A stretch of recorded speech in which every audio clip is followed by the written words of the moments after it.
This is Science Week 31, Day 3, and this is the day where you're going to show what you know.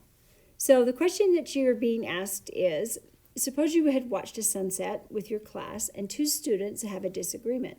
One of those students says that the sun is moving across the sky. That's student A. Student B says the earth is constantly spinning, which makes it seem like the sun is moving. So your question, the thing that you need to answer here is who is correct and then why.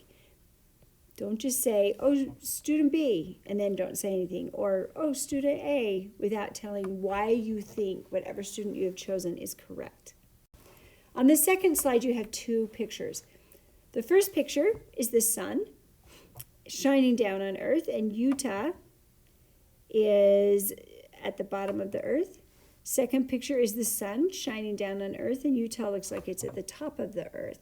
So you're going to label in each of these boxes what time of day do each of these models represent. So you're going to say, oh, I think that must be the morning. Oh, I think that must be night. I must think it must be noon. Whatever you think, that's what you're going to write in the two boxes that are underneath. And then you have one more question. What causes night and day? So you need to answer that. Why do we have night and why do we have day? What makes that happen? The last slide, as always, is the rubric and telling you, I select the correct student response and provide reasoning and examples. I can identify the time of day on the model and explain how I know, and I can clearly explain what causes day and night.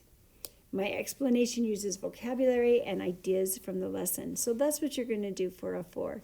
You can read what you'll do for a 3, a 2, and a 1. Good luck with this.